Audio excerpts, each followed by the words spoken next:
Looking to invest? Start your journey by exploring exchange-traded funds with Global X ETFs. Exchange-traded funds, or ETFs for short, create baskets of stocks, bonds, and other assets that you can buy in a single trade. Global X specializes in ETFs that track emerging trends, like the rise of artificial intelligence, as well as strategies aimed to generate income potential. Visit globalxetfs.com to discover how you can get started. This episode is brought to you by Merrill. Join one of the most iconic names in wealth management, Merrill. You'll be part of a dynamic team of advisors and specialists working hard every day to grow their clients' wealth. And with the support of best-in-class research, advanced digital tools, and the resources of a global institution, it's truly an opportunity you can be bullish about. Learn more at careers.bankofamerica.com. Copyright 2024, Bank of America Corporation. Hey guys, welcome to this week's podcast episode, and I've got a fantastic guest for you today, Chris Cochran, and he's a speaker, he's an author, he's a CEO, he's an entrepreneur at heart. He's written most recent book about finding what's good about positivity, lessons in adversity. He's got a really fascinating story. I'm really happy to have him on the show. He's got over 15,000 followers on Instagram, and I'm really happy and excited about this discussion. So Chris, welcome. Wow. Thank you, Dr. Luke. Chris, it's a pleasure to be here, and I am looking forward to having this nice fireside chat with you. Yeah. So I know we had talked a little bit backstage, and you have a really inspiring story. So start off by talking about it and what led you to write the book and how the audience can benefit from your expertise today. Yeah, thank you. And I think when you look at my life on a professional perspective, like a lot of people, I went to school, went to college, married my high school sweetheart, still married to her today, started dating when we were 15, and we're together today. We dated all through college. I graduated from the University of Tennessee and started off on my career. My career was started. I always preface this because my kids will always like, "Oh, what did you do, Dad? What did you do before?" Because I run companies and I sit on the board of a public company. And I'm like, I actually sold yellow pages door to door. And that's what I did back in the day, back in the early 90s. I was going door to door being a salesman selling yellow page ads. Everybody has to start somewhere. That's where my career started. I really learned a lot to interact with people. I learned to have conversations that led me to the next stage of my life. And ultimately, I was driven to work in technology. And so I've worked with some of the largest technology companies, HP, EDS, and eventually landed most of my career with a technology company that was called iGate. I think now they're Capgemini. But I spent a lot of my career there and then decided to open up my own IT consulting company back in 2008. And that was due to the fact that, like all of us, it just didn't work out for me. I was actually fired. And so that's a life-changing situation at that time when you go through something like that. I have 3 kids. I have a house. I'm like, I'm in trouble here. What am I going to do? You just go for it. You get past the fear as an entrepreneur and you just go for things. And God willing, things worked out for me. So I've built the business. It's successful. It's called Blue Chip Solutions. And so I also sit on the board for a biotech company called Coeptis Therapeutics, which we do advanced cancer research. It's very advanced technologies. It's a public company. And I sit on the board for that. I think that's where I get a lot of my drive, obviously based on my personal story. And I also manage the Christian Cochran Legacy Fund, which is in honor of my son who passed away of cancer 3 years ago. And that's really what led me on this journey to write this book. But it's not an easy thing to go through. I like to write. It's probably one of the few things I'm pretty decent at.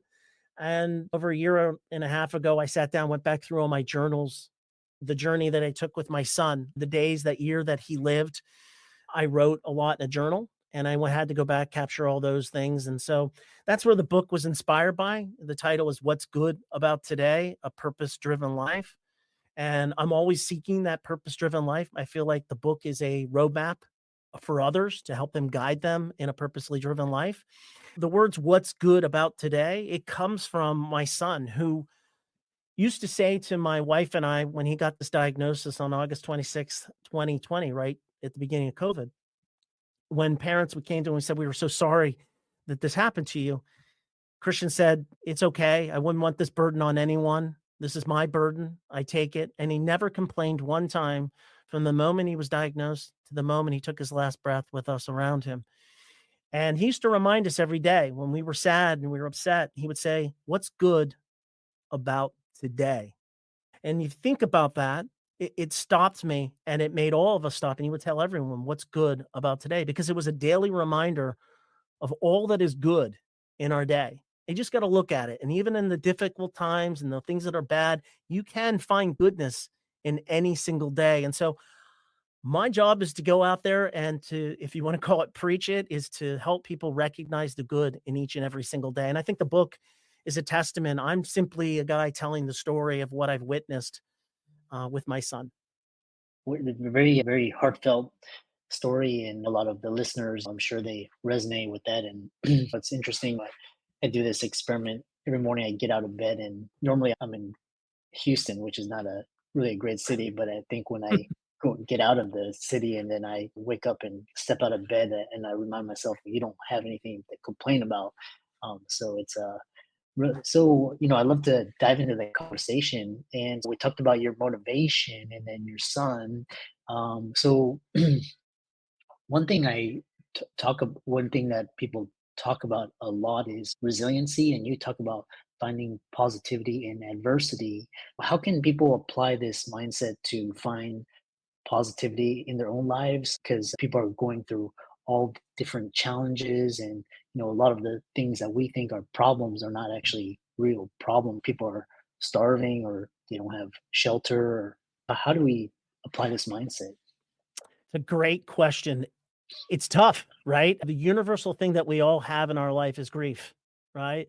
Those who lose loved ones, parents, grandparents, siblings, aunts, uncles, those that we are close to. Losing a child is obviously every grief is difficult, but I always say losing a child, it sticks to you like glue.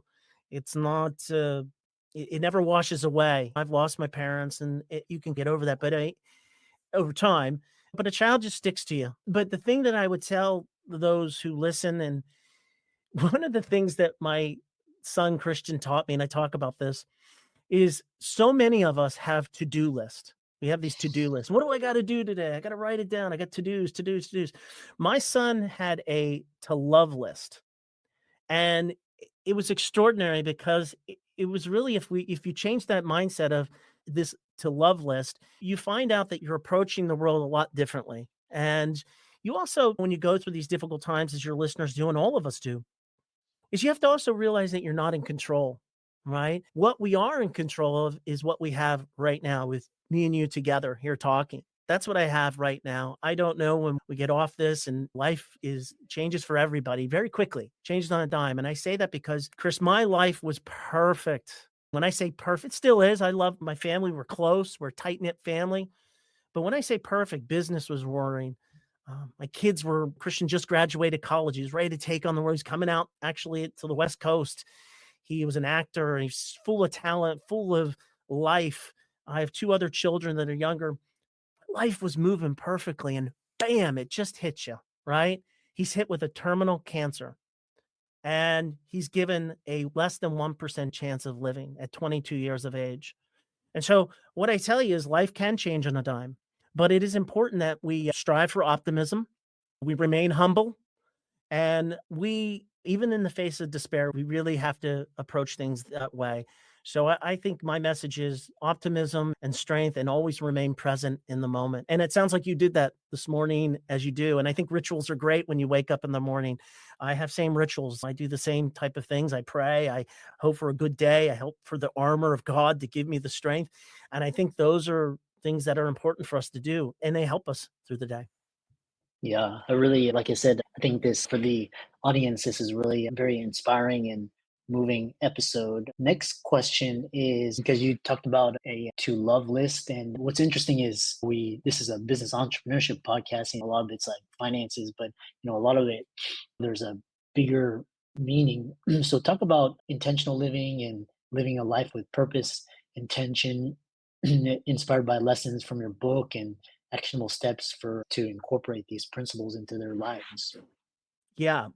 I am an entrepreneur and I'm a businessman. And so I practice that in my daily routine. And that gets down to how you treat your customers, right? I think anyone can relate. Hey, how our customers are number one. And so in a business sense, I put my customers there. My employees, obviously, very important, and it's up there as well. And it's how you treat your customers, how you treat your employees. It makes for a much more bountiful existence, means for a more bountiful business as well. I talk a lot about it's not about the length of time, depth of our experiences. I try to highlight again how you stay in the present. And so again, I stay in the present when I'm with my customers, I stay in the present when I'm with my employees. I can tell you there's a pre-Chris Cochran, pre-cancer Chris Cochran, and there's a Chris Cochran after all this. I can't even recognize that guy when I think about him, right? Because I was the same guy. We all have that same term, keep up with the Joneses, keep up with whatever, right? He's got the better house, got bigger, whatever. And I can't recognize that because I realize that's out of my control. And I think it's out of everyone's control. And so I think you have to be mindful of moments, not to overlook the ones that give you life's richest colors. And so I emphasize that quite frequently when I talk to people and when I talk to my employees as well. Yeah, going a little bit off script, how do you balance this need to do more, be more, have more success versus the little things like keeping grounded and appreciating things, the power of gratitude? Yeah, it's not an easy thing, but I think that when you go through something traumatic, and everybody has different tragedies in their life, right? There's all kinds of different things that affect people very differently. And you made a point, which is there's so many small things. And it's always a difficult thing for me to navigate because I meet people who tell me things that I go, huh, I wish I had your problems. Those are really good problems, but they are big to people. They're big to them. So I think navigating that daily is again I focus on time. Time in its traditional sense is really a limited currency, but really it's the moments that we touch souls that really are infinite. And so that's how I navigate it. It's not an easy thing for everybody, but I think staying grounded and realizing, again, I said this before, is you're not in control. You don't have the control you think you do. And I think the guy before, I thought I had control. I could control everything. I thought I could control Christian sickness. I went to every doctor, every best facilities in the United States, the best doctors. But in the end, I can't control that. You can only do the best you can. So I think the same thing can be applied as you're working through your life in any facet. Yeah, I really very powerful and strong. Next, talking about is this idea of building a legacy and your what I know because we everybody talks about finding your why, but I know certain things like traumatic things can really feel you to have that. For the people that on the surface level, what do you have to say to them to find their why? Because sometimes it takes an accident or illness or getting laid off or some huge loss to actually hone in. But some people, they go about their daily lives and they're ho hum, don't really have a purpose. How do you address these and how do you wake them up? I always go to a quote because I'm not the wisest guy in the world, that's for sure. So I go to other wise people to provide that information. Bruce Lee, and he had a quote. It's a fantastic quote, and it honestly carried me. He says, Don't pray for an easy life." He says, "Pray for the strength to endure a difficult one." Because that's true. Life is difficult, and life is not an easy task for any of us. But I think once you realize that you've got these challenges in front of you, and you can get there by true optimism. And I think getting into things that help others, right? That one of the things you go through the process is you say, look, I'm creating jobs, I have employment for people, I work, I'm helping do these things. Through the Legacy Fund, Christian's Legacy Fund, we provide funding to help those who are less privileged, inner city kids who after school programs. We do after school programs. Things actually that was not inspired by me. That was my son prior to his passing told me, "Dad, I want you to create a foundation." This is the not he had this whereabouts. Create a foundation that's going to help those who are less fortunate, help those who are struggling. He loved the arts. That's an area that we focus on. He loved animals. So I think one has to find a passion to give to others at the end of the day, because that's where you really find meaning to life, right? It's not the money you bring in and keeping up with the Joneses and all those things. They're just material items. We all know this. All right. This isn't anything I'm telling you. That's the secret of success. But it honestly, going through something that's very difficult really opens you up as a human being to see this is really, we're all here very short. It's not a long time. So focus on the things that bring joy to others. And I would tell you that's where you find your most joy and purpose. Yeah, again, very powerful. I know we have around 5 minutes remaining, and so I wanted to ask you, because talking about writing, because a lot of the audience, they want to speak, they want to share their stories, they want to get on TEDx and all of these. So talk about the book that you wrote and why you chose a book, and how you plan to leverage it, either speaking and the challenges that you faced while writing and how you overcame those. Yeah, like I said, the book was a process. It took a lot of emotions. It still takes a lot of emotions out of me when I do go back to the book, of course, and I read through it. I've been asked a couple things. What's this book about? Am I gonna be, is it gonna make me feel bad? Is it gonna be all these things? And I tell you, I say, look, it's a teaching memoir. I don't know if anybody's heard that phrase, but it's a teaching memoir. But at the end of the day, it's a love story. And if you and it tells the story. When I was going through the book, this cathartic process of figuring out, oh my gosh, I have so many emotions. And do people really want to read this stuff? Do they want to pay attention to this? Will they get something out of it? Because I had to think how Christian would think. And Christian would want me to make sure it was a positive approach to any of this. And so I look at it like when I was putting it together, like a Disney movie has, there's always the character who goes through this really deep challenge and then comes out on the other side. And so when I wrote the book, I wanted to follow a model of telling a story that captured the essence of my son Christian, but was a love story as a family that goes through difficult times, but finds resolute and positivity and puts their grief and challenges into helping those who need the help, but also practical measures in the book.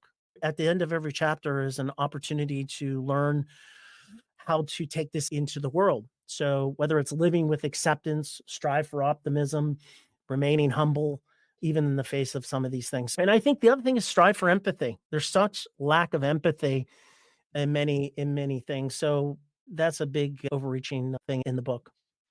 Yeah, and to conclude it, what are your future goals, and both in terms of personal and professional projects, continuing Christian's legacy, and then how can people find you, find the book, and how can they reach you? Sure. Thank you, Chris. They can certainly learn more about Christian at christiancochran.org. You could probably just Google Christian Cochran and you'll find all kinds of information.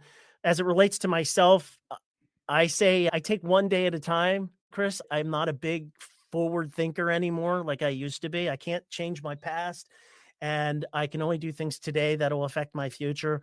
But you can find information on chriscochranspeaks.com and certainly follow on Instagram, which is Chris Cochran Speaks. And there's different areas. So I'm on the circuit of talking. I hope this leads to an opportunity to speak to more people, leads me to an opportunity to spread the message and inspire people to live what's good about today. And they can lead that purpose driven life.